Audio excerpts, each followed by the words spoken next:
Hello welcome to NIN media. నేను మీ journalist విప్లవశ్రీ.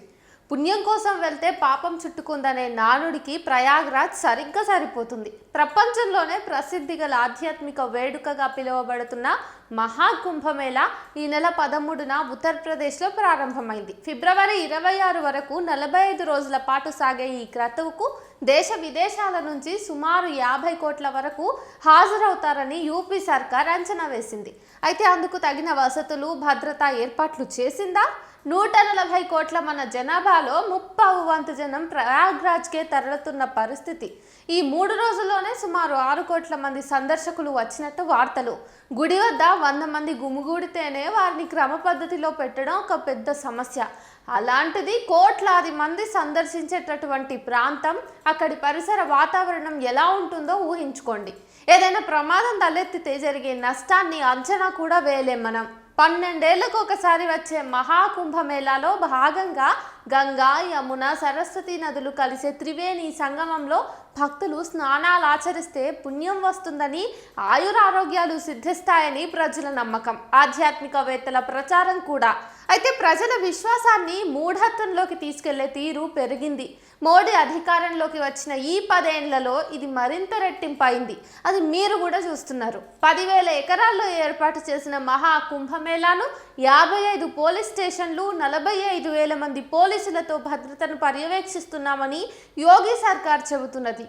కానీ వైద్య సౌకర్యాల పరిస్థితి ఏంటి? నామమాత్రం. ఇప్పటికే చలికి తట్టుకోలేక 11 మంది చనిపోయినట్టుగా మనకు సమాచారం అందింది. మునగండి, పుణ్యం తెచ్చుకోండి అంటూ ఆర్ఎస్ఎస్, బీజేపీ పరివారం ప్రచారం చేస్తోంది. కానీ నదిలో మునిగితే నీళ్లు కలుషితమై రోగాలు వస్తాయని శాస్త్రవేత్తలు చెబుతున్నారు. వారు చెప్పింది వాస్తవం. ఇటీవల నదిలో స్నానం చేసిన యాపిల్ సహ వ్యవస్థాపకుడు స్టీవ్ జాబ్ భార్య పావెల్ అలర్జీతో బాధపడుతున్నట్టు జాతీయ మీడియా పేర్కొంది. స్నానం చేస్తున్నప్పుడు నీళ్లలోనే మూత్రం వదలటం జీవ సహజ లక్షణం. లక్షలాది మంది పాల్గొనే మేళాలో అన్ని టాయిలెట్లు కూడా ఉండవు. అలాగే ఒళ్ళంతా బురద పూసుకున్న అఘోరీలు, సాధువులు కూడా ఇందులోనే మునుగుతారు. భక్తులు స్నానం చేస్తున్న వేలాది మందిలోనే అంతటి ప్రాణ నష్టం సంభవిస్తే లక్షలాది మంది పాల్గొంటున్న మహా కుంభమేళాలో ఇలాంటిది ఏదైనా పొరపాటు జరిగితే ఎవరైనా ఆ దిశగా ఆలోచించారా? అసలు గతేడాది హత్రాస్లో భోలేబాబా ఆశ్రమంలో జరిగిన ఘోర దుర్ఘటన మర్చిపోగలమా? బాబా కాలిధూళిని తాకడానికి ప్రయత్నించిన భక్తులు తొక్కిసలాటలో 2,000కు పైగానే మరణాలు సంభవించినట్టు సమాచారం ఉంది. మతం వ్యక్తిగతం, విశ్వాసాల్ని కాదనలేం. ఎవరి విశ్వాసాలు వారికి ఉంటాయి. కానీ వాటిని యథేచ్ఛగా ప్రేరేపించి లబ్ధి పొందాలనుకోవడమే ప్రమాదకరం.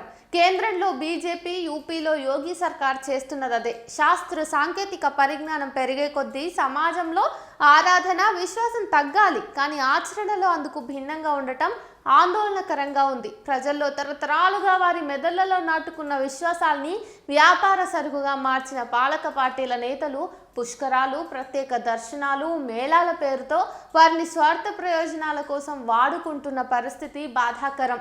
ప్రజల బాధలకు దేవుడు కారణం కాదు. ఆ వైపున ప్రజల్ని మళ్లించడం జాప్యం అంతకన్నా కాదు. ప్రజల కష్టాలు తీర్చాల్సింది, కన్నీళ్లు తుడవలసింది ప్రజలెన్నుకున్న పాలకులే తప్ప దేవుడు కాదు. 1990లో వచ్చిన ప్రపంచీకరణ విధానాలు ప్రజలకు ఉపాధి అవకాశాలు తగ్గించేశాయి. వీటిని అనుసరించిన ప్రభుత్వాలు ప్రజల్ని భ్రమల్లో ముంచి ఆశలు పెంచాయి. దీంతో అప్పుల ఊబిలోకి కూరుకుపోయిన జనం ఓవైపు రాజకీయ పార్టీలను, మరోవైపు మత విశ్వాసాలను ఆశ్రయించాల్సిన పరిస్థితులు తెచ్చాయి. పాలక పార్టీల వాగ్దానాలను నమ్మి మోసపోవటం ఒకటైతే, కనిపించని దైవం కరుణిస్తుందనే ఆశతో పరుగులు పెట్టడం మరోటి. ఇలాంటి ఆధ్యాత్మిక కార్యక్రమాల్లో పాల్గొని అనుకోని ఘటన జరిగితే కన్నుమోయటం పరిపాటి. ఇలాంటివి పునరావృతం కాకుండా అడ్డుకట్ట వేయాల్సింది ప్రజా చైతన్యం. దాన్ని ముందుకు తీసుకెళ్లాల్సింది పౌర సమాజం.